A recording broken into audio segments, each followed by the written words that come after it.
শেকড়ের টানে বাড়ি ফিরছে মানুষ। রেল, সড়ক, নৌপথ কোথাও নেই ভোগান্তি। টিকিট কালোবাজারি রোধে গাবতলীতে অভিযান।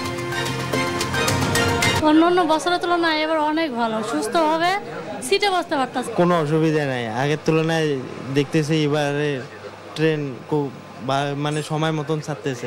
নিরাপত্তা কাজে পুলিশ, র্যাবের পাশাপাশি তৎপর সেনাবাহিনীও। রাজধানীতে ডিবির 667টি টহল টিম, আলাদা ব্যবস্থা নিয়েছে র্যাব। ঈদের নামাজের জন্য প্রস্তুত জাতীয় ঈদগাহ। প্রধান জামাত হবে সকাল 8:30টায়। একসঙ্গে নামাজ আদায় করবেন 35,000 মুসল্লি। নতুন বাংলাদেশ হবে ক্ষুধা ও দারিদ্র্যমুক্ত, বললেন ডক্টর ইউনূস। তরুণদের উদ্যোক্তা হওয়ার আহ্বান, সম্মানসূচক ডিগ্রি গ্রহণ। থাইল্যান্ডে বিমস্টেক সম্মেলনে ডক্টর ইউনূসের সঙ্গে বৈঠকে বসতে চায় মিয়ানমার। রোহিঙ্গা প্রত্যাবর্ষণ নিয়ে আলোচনার সম্ভাবনা।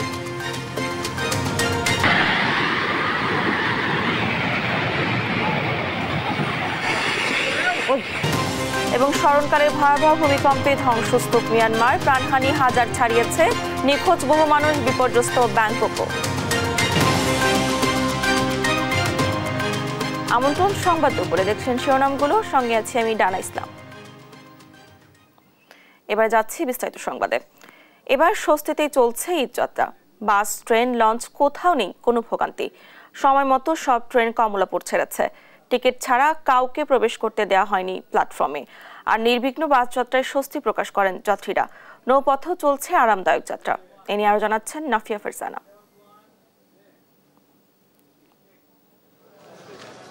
শনিবার সকাল 9:10 প্ল্যাটফর্ম থেকে যাত্রা করে রংপুর এক্সপ্রেস। এর আধা ঘন্টা আগেই প্ল্যাটফর্মে হাজির ট্রেনটি। তাড়াহুড়ো ছাড়াই স্বস্তিতে ট্রেনে ওঠেন যাত্রীরা। কয়েকজন ছাদে ওঠার চেষ্টা করলে নামিয়ে দেয় রেলকর্মীরা। ঈদযাত্রার ষষ্ঠ দিনে অনেকটা এমনই ছিল ঢাকার রেলওয়ে স্টেশনের চিত্র। কোনো ঝামেলা ছাড়া স্বস্তির যাত্রায় খুশি যাত্রীরা। অন্য বছরের থেকে এবার একটু মনে করো ভালোই হইতেছে, মনে করো কোনো জোর ঝাপটা নাই, কোনো অসুবিধা নাই। আগের তুলনায় দেখতেছি এবারে ট্রেন মানে সময় মতন ছাড়তেছে। স্টেশনে ঢোকার ক্ষেত্রেও ছিল ব্যাপক কড়াকড়ি। 3 স্তরের চেকিং, টিকিট ছাড়া ভেতরে প্রবেশের সুযোগ ছিল না এদিনেও। প্রতি 15 মিনিট পর পর ট্রেন ছাড়ছে, তো প্রচুর ভিড় ছিল। প্রতিটা ট্রেন যেহেতু সময় মতো চলে গিয়েছে, যাত্রী এখন আর ভিড় নাই। প্রিয়জনের সঙ্গে ঈদের আনন্দ উদযাপনে বাস টার্মিনালেও দেখা গেছে যাত্রীর ভিড়। নির্বিঘ্নে যাত্রায় স্বস্তি প্রকাশ যাত্রীদের। এদিকে অতিরিক্ত ভাড়া আদায় রোধে গাবতলী বাস টার্মিনালে অভিযান চালায় ভোক্তা অধিদপ্তর। এ সময় সেলফি পরিবহনের একটি বাসকে জরিমানা করা হয়। একটি টিকিট 2 জন প্যাসেঞ্জার কাছে বিক্রি করার যে অসৎ প্রবণতা, সেটাও আমরা খেয়াল করেছি।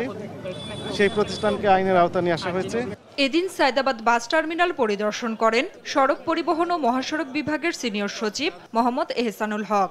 এ সময় অতিরিক্ত ভাড়া আদায়কারীদের বিরুদ্ধে দেন কড়া হুঁশিয়ারি। এছাড়া মন্ত্রণালয়ের পক্ষ থেকে সার্বক্ষণিক মনিটর করা হচ্ছে বলেও জানান তিনি। এদিকে নির্বিঘ্ন লঞ্চ যাত্রায়ও স্বস্তি প্রকাশ করেছেন যাত্রীরা। ভাড়া ঠিক আছে, ভাড়া তেমন বেশি নিচ্ছে না, ভাড়া ঠিক আছে। মানে কোথাও কোনো দুর্ঘটনা ঘটেনি। আমাদের বরিশালের যাত্রী অনেকাংশে স্বাচ্ছন্দ্যে যাইতেছে, এবার কোথাও কোনো যানজট নাই। লঞ্চ কর্তৃপক্ষ জানান, আগের তুলনায় এবার যাত্রীর চাপ অনেক কম। নাফিয়া ফারজানা, দেশ টিভি, ঢাকা। দর্শক, এই যাত্রার খবর জানাতে সরাসরি যুক্ত হচ্ছেন কমলাপুর থেকে সহকর্মী হাসান মাহমুদ। হাসান, রেল স্টেশনে এখন ভিড় কেমন দেখছেন? টিকিট কালোবাজারি বা কোনো অব্যবস্থাপনা দেখছেন কিনা জানাবেন।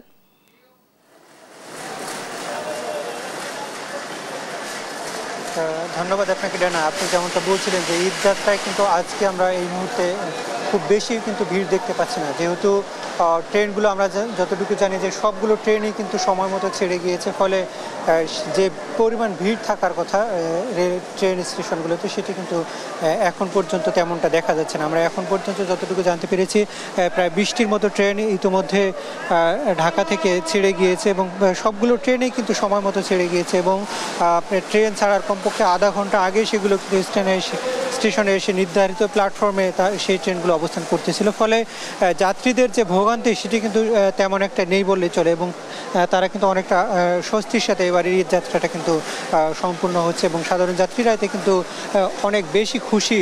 তারা উচ্ছ্বসিত যে এরকম একটি ঈদ যাত্রা এবার করতে পারছে এবং আমরা দেখতে পাচ্ছিলাম যে পুলিশ প্রশাসনের পক্ষ থেকে এবং রেলওয়ে পুলিশের পক্ষ থেকে ব্যাপক তৎপরতা দেখানো হচ্ছে কোনো ধরনের কালোবাজারি সিন্ডিকেট যাতে না ঘটে সেগুলো ব্যাপারে তারা কিন্তু সর্বোচ্চ তৎপরতা দেখাচ্ছে এবং আজকের ষষ্ঠ দিনের ঈদ যাত্রায় কিন্তু কোনো রকম ভোগান্তি চোখে পড়ছে না এবং স্টেশনে ঢোকার ক্ষেত্রে কয়েক স্তরের টিকিট চেকিংয়ের ব্যবস্থা করেছে রেলওয়ে কর্তৃপক্ষ। ফলে টিকিট ছাড়া যে স্টেশনের ভিতরে ঢুকবে সেরকম সম্ভাবনা কিন্তু খুবই কম এবং সে কারণেই কিন্তু বাড়তি সাধারণ মানুষের যে ভিড় সেটি কিন্তু তেমনটা দেখা যাচ্ছে না। যদিও সেখানে স্ট্যান্ডিং টিকিটের ব্যবস্থা করা হয়েছে, সেই স্ট্যান্ডিং টিকিটের মাধ্যমে কিছু যাত্রী ঢুকতে পারছে এবং তারা নির্ধারিত আসনের বাইরেও যে মাঝখানে জায়গাগুলো থাকে সেগুলোতে কিন্তু তারা যাচ্ছে। তবে উপরে অর্থাৎ ছাদের উপরে যে পরিমাণ যাত্রী অন্যান্য বছরগুলোতে যেত সেটি কিন্তু এবার অনেকটা রোধ করা সম্ভব হয়েছে এবং সেখানে পুলিশের পক্ষ থেকে বারবার যতটুকু নির্দেশনা দেওয়া হয়েছে কোনোভাবেই কিন্তু সাধারণ যাত্রীদেরকে এই ট্রেনের ছাদের উপরে উঠতে দেওয়া হচ্ছে না। যদি কেউ উঠে যায় তাহলে কিন্তু তাদেরকে পুলিশ তাৎক্ষণিক নামিয়ে দিচ্ছে এবং এই কারণেই কিন্তু যাত্রীর নিরাপত্তা এবং সার্বিক প্রস্তুতি নিয়ে কিন্তু যথেষ্ট পরিমাণ সাধারণ যাত্রীরা উচ্ছ্বসিত প্রকাশ করেছেন এবং তারা স্বস্তির ঈদযাত্রা নিয়ে অনেক বেশি কৃতজ্ঞতা জানিয়েছেন। আমরা এই ছিল আমার কাছে এখান থেকে সবশেষ পরিস্থিতি ডানা। হাসান, ধন্যবাদ আপনাকে। এই যাত্রার আরো খবর জানাতে সদরঘাট থেকে যুক্ত হচ্ছেন সহকর্মী কায়েস রাহাত। রাহাত, যাত্রী ভিড় কেমন দেখতে পাচ্ছেন?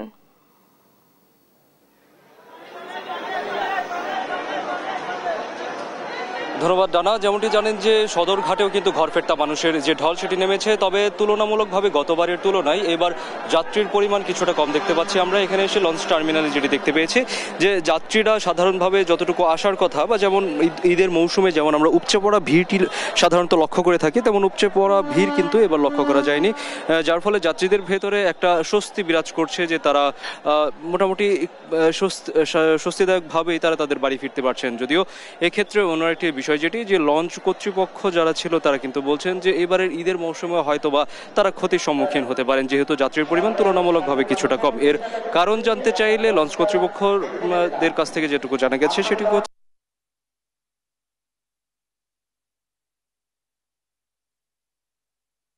ঈদের বেশ কিছুদিন পর পর্যন্ত চলছে, যার কারণে অনেকের একটু আগে থেকেই তারা তাদের গন্তব্যে চলে গিয়েছেন এবং একইভাবে তারা বলছেন যে পদ্মা সেতু হয়ে যাওয়ার কারণে বা সড়ক পথে যোগাযোগে দক্ষিণাঞ্চলের অনেক বড় একটা জায়গার সাথে যোগাযোগ সৃষ্টি হওয়ার কারণে নৌপথের যে ব্যাপারটা রয়েছে সেটা অনেকেই এড়িয়ে চলছেন।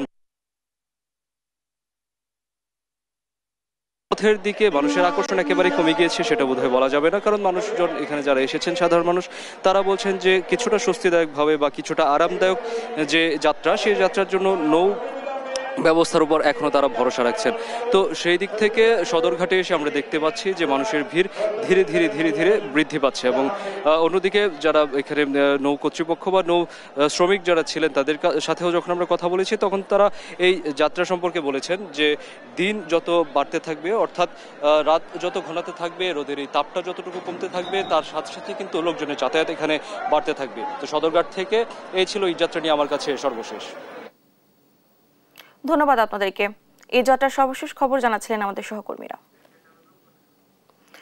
ঈদ যাত্রায় এবার নেই চিরচেনা যানজট। পরিবার স্বজনদের সঙ্গে ঈদ উদযাপনে ভোগান্তি ছাড়াই বাড়ি ফিরছে মানুষ। মহাসড়কে সময়ের সঙ্গে সঙ্গে কমে এসেছে গাড়ির চাপ।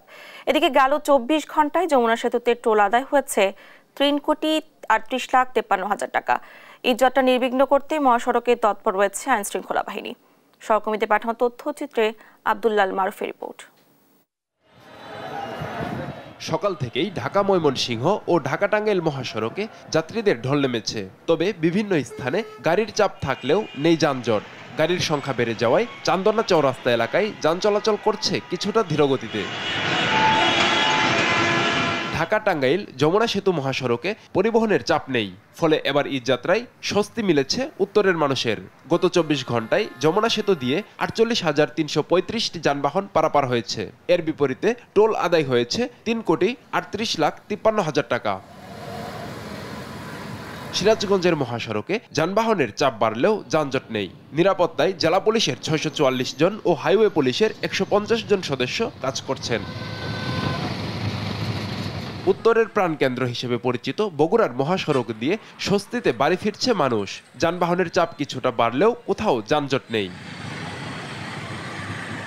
ঢাকা চট্টগ্রাম মহাসড়কের কুমিল্লা অংশে প্রতিবছর ঈদে ঘরমুখো মানুষকে যানজটের কবলে পড়তে হয়, তবে এবার স্বস্তিতে ফিরছেন তারা। ঢাকা চট্টগ্রাম মহাসড়কের ফেনী অংশের লালপোল ও বিসিক এলাকায় যানজটের মূল স্থান হিসেবে চিহ্নিত করা হয়েছে। সেখানে নিয়মিত পুলিশের টহলের ব্যবস্থা করা হয়েছে। ঢাকা মাওয়া এক্সপ্রেসওয়েতে কোথাও কোনো যানজট বা বিড়ম্বনা নেই। ঈদ যাত্রায় ঢাকা চট্টগ্রাম ও সিলেট মহাসড়কের নারায়ণগঞ্জের অংশে ঘরমুখ যাত্রীদের ঢল নেমেছে। বেড়েছে যানবাহনের চাপও। সিলেট অংশে কিছুটা ধীরগতি রয়েছে যানবাহনের। ঈদে প্রিয়জনের সঙ্গে আনন্দ ভাগাভাগি করতে ঘরমুখ মানুষের চাপ বেড়েছে পাটুরিয়া, দৌলতদিয়া ও আরিচা কাজিরহাট নৌরুটে। যাত্রীদের সুবিধার্থে 25টি লঞ্চও চলাচল করছে। আব্দুল্লাহ আল মারুফ, নিউজ ডেস্ক, দেশ টিভি।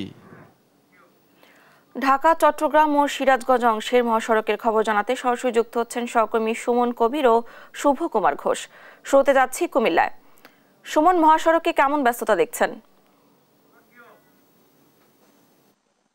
জি ডানা, আপনি যেটা বলছিলেন, আসলে ঢাকা চট্টগ্রাম মহাসড়কে আমরা দেখছি সকাল থেকে আসলে যারা ঈদ মুখে মানুষ, ঈদ মানে খুশি, মানে আনন্দ, এই বিষয়কে নিয়ে আসলে আমরা দেখছি সকাল থেকে সকল বাসগুলো নির্দিষ্ট সময় আসলে এখানে ছেড়ে গিয়েছে এবং যাত্রীদের মধ্যে আনন্দ এবং তারা উদ্বেলিত। তারা বলছেন এত সুন্দর ঈদ যাত্রা তারা আসলে অংশগ্রহণ করছে প্রথমবার। তারা অন্তত সরকার এবং যারা দায়িত্ব রয়েছে, পুলিশ, হাইওয়ে পুলিশ এবং রবার স্কাউট, ছাত্র যারা রয়েছেন, মহাসড়ক সকলকে ধন্যবাদ জানাই। কথা বলতে চাই ছাত্র প্রতিনিধির সাথে বা রবার স্কাউট, আসলে আপনারা তো মহাসড়ক দায়িত্ব পালন কি ধরনের ভূমিকা, কি সেবা দিচ্ছে? জি, আসলে আমরা আমাদের যে আসন্ন ঈদ উল ফিতর উপলক্ষে আমরা প্রায় কুমিল্লা জেলা রোভারের সদস্য 200 শতাধিক সদস্য আমরা এখানে সার্ভিস দিয়ে যাচ্ছি। আমরা এখানে যারা রোভার স্কাউটরা আছি, আমরা সবাই বাংলাদেশ পুলিশ হাইওয়ে রিজিয়নের তত্ত্বাবধানে সবাই ট্রাফিক ট্রেনিং নিয়ে তারপর আমরা কুমিল্লা নগরের যে 100 কিলোমিটার মহাসড়ক সেখানে বলছিলেন রবার স্কুল এবং ছাত্রের সাথে কথা বল, ছাত্র জনতার যারা প্রতিনিধি, আসলে আপনারা কি ধরনের ভূমিকা রাখেন, সেবা কি ধরনের সেবা দিচ্ছেন? আমরা বিগত বছরগুলোতে, বিগত ঈদগুলোতে আমরা দেখেছি রাস্তাঘাটে ঈদের আগ মুহূর্তে যাত্রীদের কি পরিমাণ ভোগান্তির সৃষ্টি হয়েছিল। তারই প্রেক্ষিতে আমরা উপজেলা প্রশাসন এবং হাইওয়ে পুলিশের সাথে বাংলাদেশ ছাত্র অধিকার পরিষদ আমরা জনগণের অধিকার নিয়ে কাজ করছি। আমরা জনগণের এই ভোগান্তি দূর করতে আমরা এই মুহূর্তে মাঠে আছি রোভার স্কাউট এবং হাইওয়ে পুলিশ এবং উপজেলা প্রশাসনের সাথে। যেটা বলছিলেন ঢাকা চট্টগ্রাম মহাসড়ক আমরা দেখেছি আসলে রবার স্কাউট এবং ছাত্র জনতা তারা একসাথে আসলে কাজ করতে বলেছে। এই ছিল কুমিল্লা মহাসড়ক সর্বোচ্চ। সিরাজগঞ্জ আমাদের শুভকুমার ঘোষের কাছে চলে যাচ্ছি। শুভকুমার ঘোষ আমাদেরকে বিস্তারিত জানাবেন মহাসড়ক। সুমন, কর্মব্যস্ত থেকে ছুটি দিয়ে ঘরে ফিরছে মানুষ, আর এই ঘরে ফেরার যদি হয় স্বস্তির, তাহলে এই ঈদ আনন্দ যেন বেড়ে যায় আরো কয়েক গুণ। ঠিক এমনই স্বস্তিদায়ক ঈদ হচ্ছে এবার সিরাজগঞ্জের মহাসড়কে। ঈদে ঘরে ফিরতে মানুষের নেই কোনো ভোগান্তি, নেই কোনো সমস্যা। তারা কিন্তু নির্বিঘ্নে সিরাজগঞ্জের মহাসড়ক দিয়ে বাড়ি ফিরছেন। এবং আমরা দেখতে পাচ্ছি, আমরা কিন্তু এই মুহূর্তে দাঁড়িয়ে আছি উত্তরবঙ্গের প্রবেশদ্বার হাটিকুমরুল গোল চত্বর এলাকায়। আপনি দেখতে পাচ্ছেন যে যানবাহনের চাপটা একটু কমেছে এখন।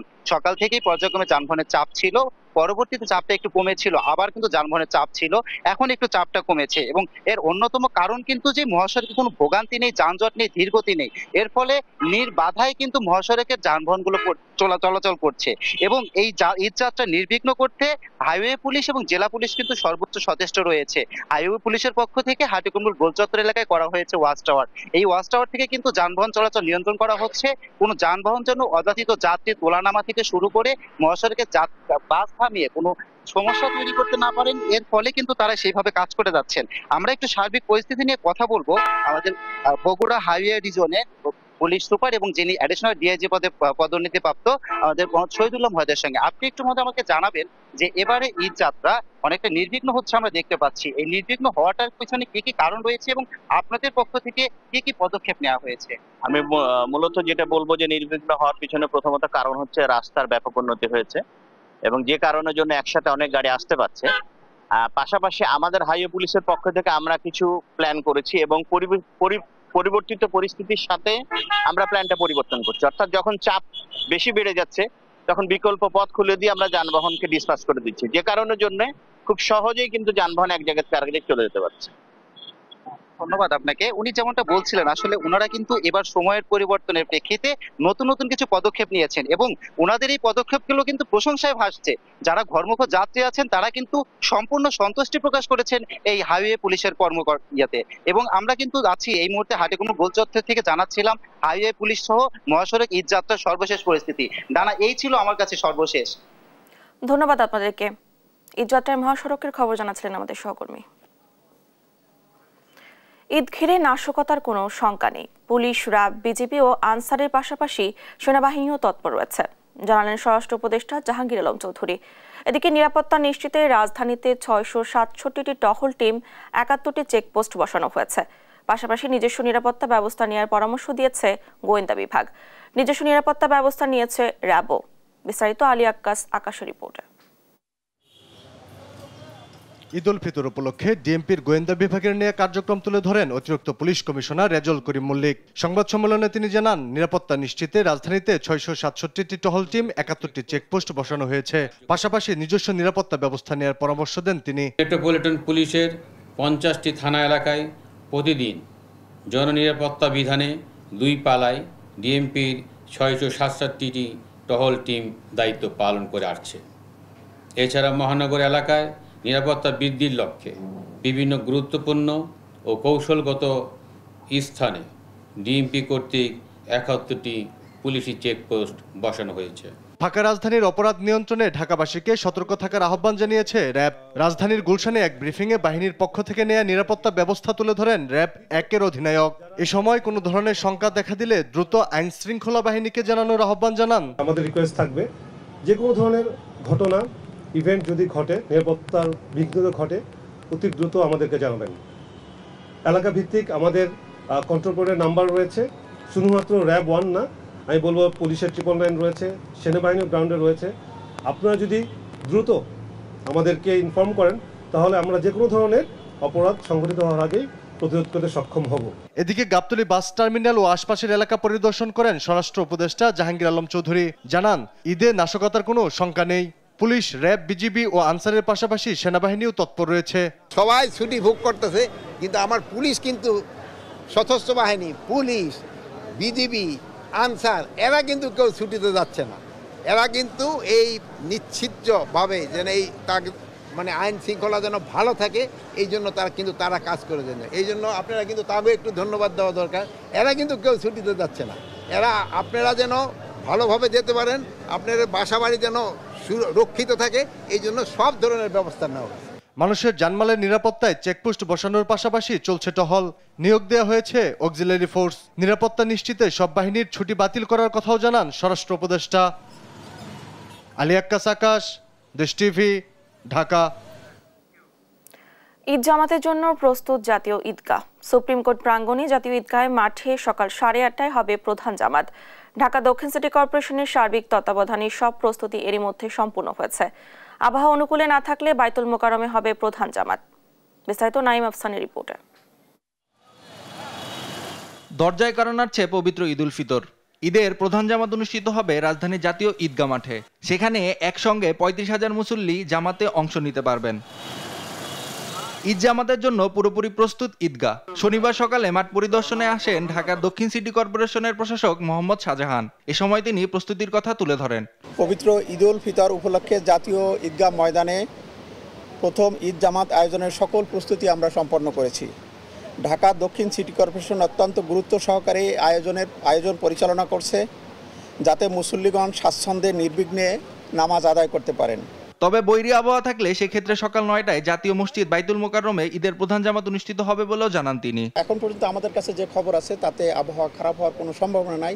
তারপরও যদি হয় সেক্ষেত্রে আমরা বাইতুল মোকাররমে জাতীয় মসজিদে সেখানে সকাল 9টায় আমরা ব্যবস্থা রেখেছি।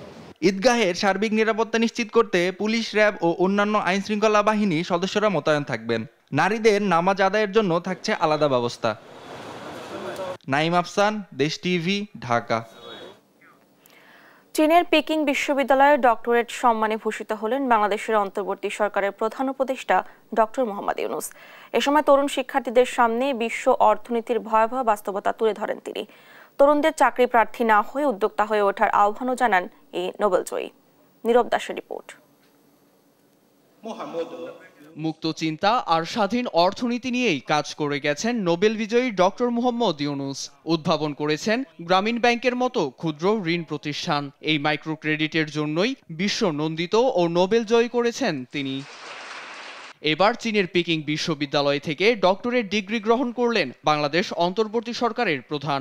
এ সময় তরুণদের চাকরির প্রার্থী না হয়ে উদ্যোক্তা হয়ে ওঠার আহ্বান জানান তিনি। Human beings are not born to become job seekers.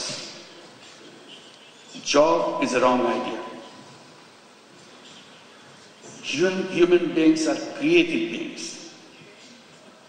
They enjoy doing creative things. Job is a negation of creativity. Job forces you to do things what your supervisors want you to do. Job is a continuation of the tradition of slavery.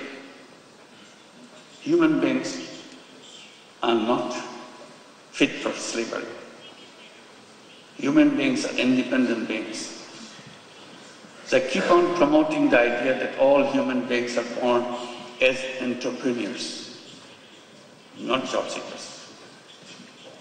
Universities should be preparing young people to go out and become successful entrepreneurs.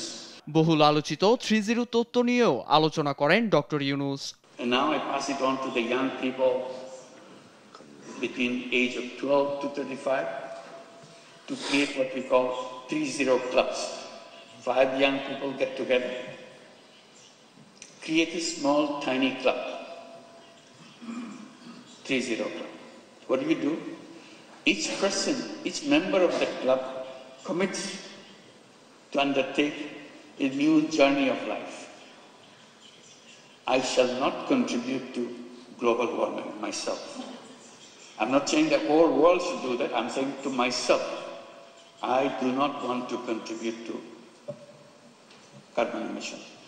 এছাড়া চিকিৎসা ও শিক্ষা curriculum নিয়েও বিভিন্ন আলোচনা ও শিক্ষার্থীদের প্রশ্নের জবাবও দেন তিনি। Health service again is driven by mostly profit motivation. Nirab Das, news desk, Desh TV. দেখছেন সংবাদ দুপুর।